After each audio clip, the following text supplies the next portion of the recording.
Good evening, ladies and gentlemen.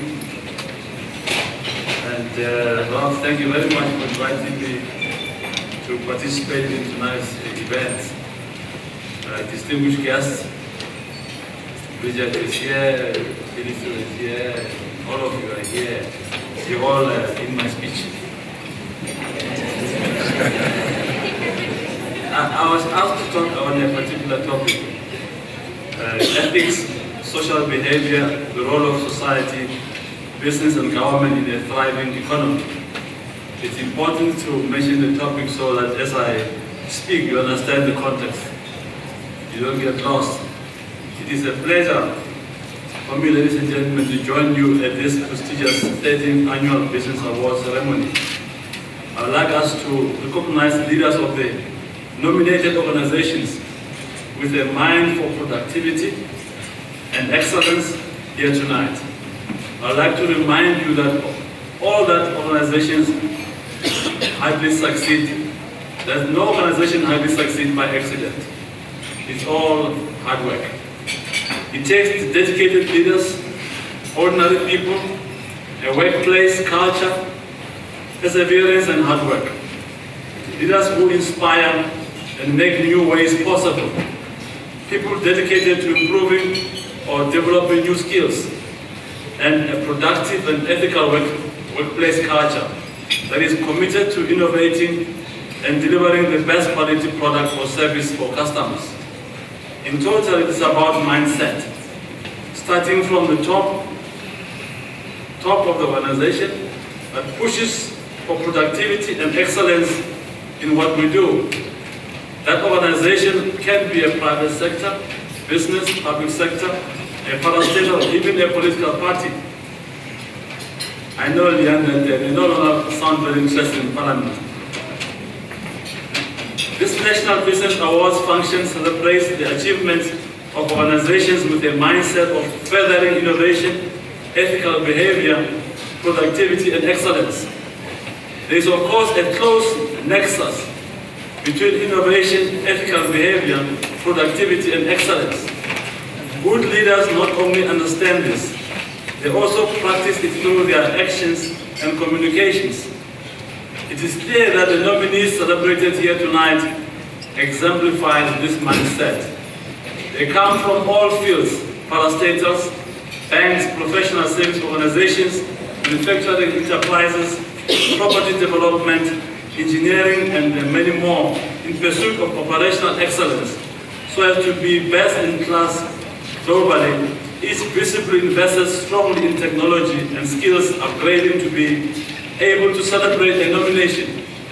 What is notable too is that most of the nominees have distinguished themselves in their sectors, while many other companies are grappling with the challenges of our tough labor market and other business policies. Excellence never comes easily or quickly. For society to prosper, it must be recognized that it is a major multi-year journey.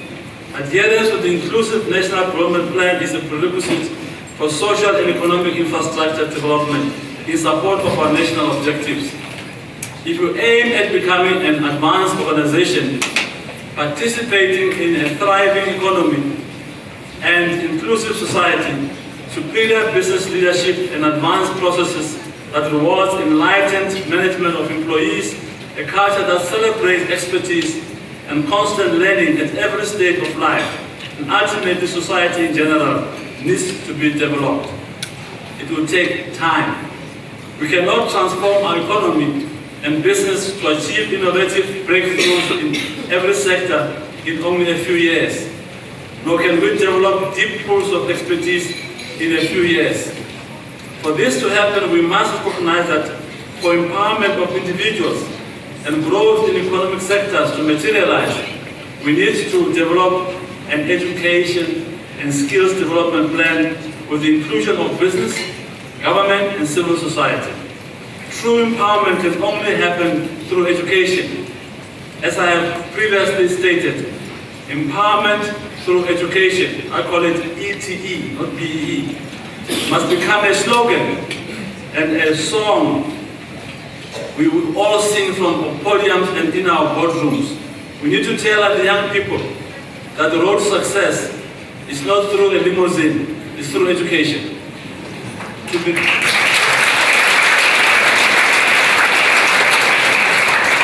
be truly inspiring, I challenge every one of the nominated companies and structures of this prestigious award to take some time out to think how they can assist in the educational and skills development processes and ultimately the development of entrepreneurs.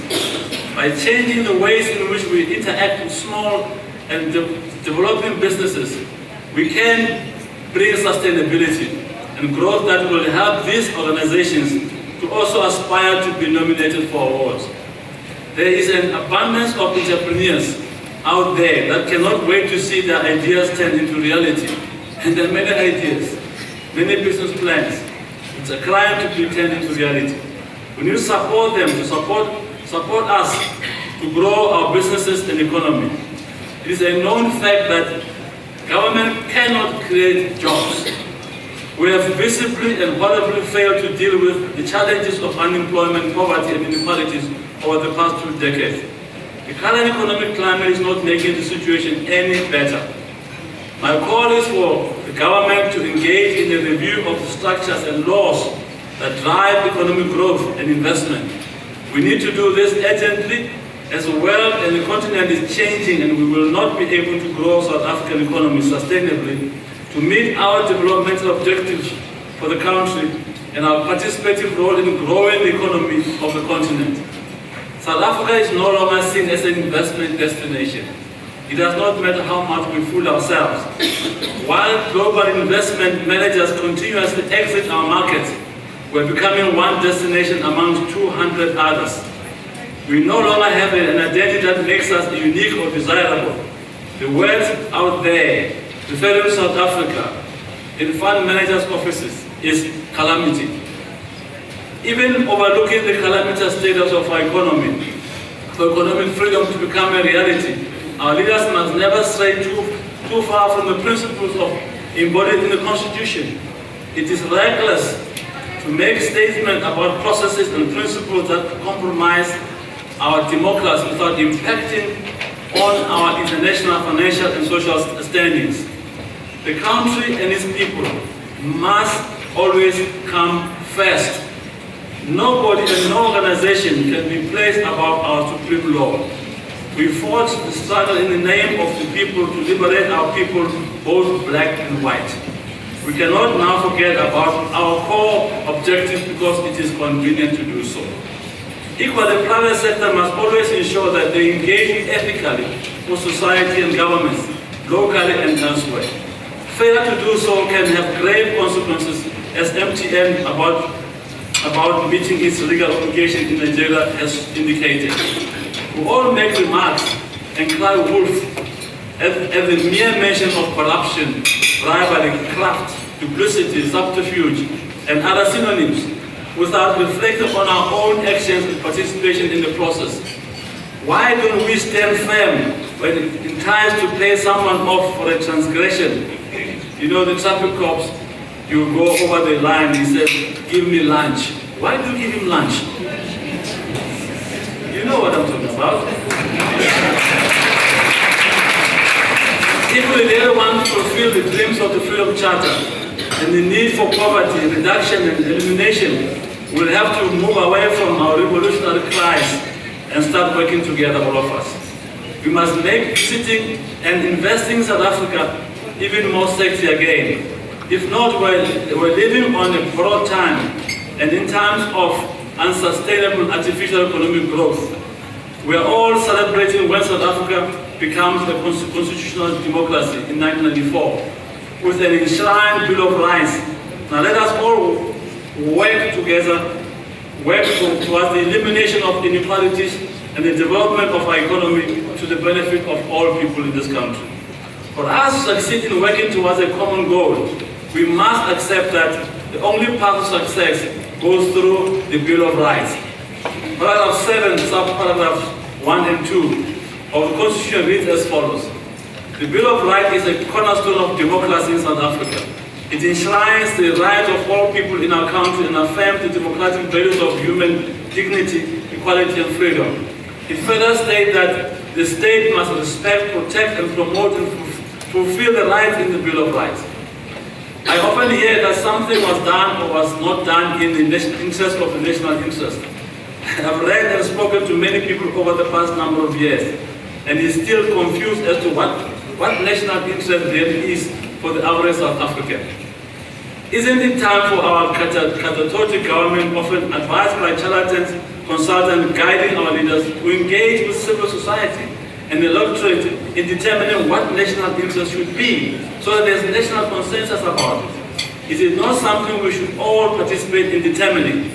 What is national interest in terms of growing our economy, advancing equality, protecting our civil rights, advancing our democracy, etc.? We need to have consensus about what we mean by national interest. Similarly, our foreign policy must be clarified and consistently implemented. As business, we must appreciate the length that government often goes into to protect our trade with other countries. I'm sure we all know about the issues around the importation of bone-in chicken portions from the United States and government tireless effort to protect our local producers. I was saying to someone, if they don't protect our local producers, the chickens will start the chicken revolution. Government must also be keen to help everyone who wishes to work to stay employed and contribute in their own way, even if their skills are basic. But everything the government does, together with our industry associations, must work to support and favor the dynamic and progressive players that are truly contribute to job creation and social development. The basis of awards presented here this evening presupposes continued economic growth and social development. This can only be sustainable if we regularly review our progress against ideals ensconced in the Freedom Charter of 1955. I am not going to dwell on it other than to say that we need to understand its foundation. However, its interpretation should not be seen in isolation, as the Constitution of South Africa and subsequent legal framework for economic and social development is firmly based on the principles of the Freedom Charter. Further, as a country and as business, we have to place much importance on continuous learning and the development of astute expertise in every trade. Government must evaluate the importance of an academic qualification at expensive tertiary institutions against the value of deeper internship and apprenticeship programs, supported by business through access to skills levy programs of the SETAs and the National Skills Fund for our students. Tertiary education should therefore include enhanced internships for college students, a new place and training programs for fresh college graduates. In conclusion, tonight's award winners show us what is possible and what steps companies, enterprises, and parastatals can take on their business journeys. Qualifying for an award is possible in all areas, even in traditional realms like the transport, personal services, labor support, communication, and other businesses. However, to succeed as a nation, we must make the transition to a vibrant and advanced economy, enabling a fully inclusive society where unemployment is no longer entrenched and poverty is not endemic. My congratulations to all award winners in advance. Finally, I would like to refer back to the statement that Nelson Mandela made on the 20th of April 1984 from the dock at the opening of the defense case in the Rivonia trial. During my lifetime, he said, I was dedicating my life to this struggle of the African people. I fought against white domination and I fought against black domination. I've cherished the ideal of a democratic and free society in which all persons will live together in harmony with equal opportunities. It is an ideal for which I hope to live for and to see realized. But my Lord, if it needs be, it is an ideal for which I'm prepared to die. Close quote. His struggle to bring political freedom to the people of South Africa ended on the 27th April 1994. Our struggle is to create the economy to bring lasting freedom from poverty, inequalities, and unemployment, to achieve ultimate freedom for the people of South Africa. It is an achievable goal if we all work ethically together, fight corruption, and form a united front to meet our objectives, a united front against corruption, against crime, against insecurity. We have to work together all the time. We cannot put one structure or one party ahead of what we need to do to effectively and efficiently meet the dreams of all South Africans so eloquently embodied in the Freedom Charter. We as South Africans, each and every one of us, black, white, Indian or colored, irrespective of color, race or creed, must work towards a single all-encompassing goal of making South Africa a better place for all. As the voices of things that must fall reach crescendo out there, some of us feel that the challenge now facing us should be for us to build on the ashes of the fallen things. For our survival, we need to all now start to pray for only one thing to fall. Rain must fall. Thank you.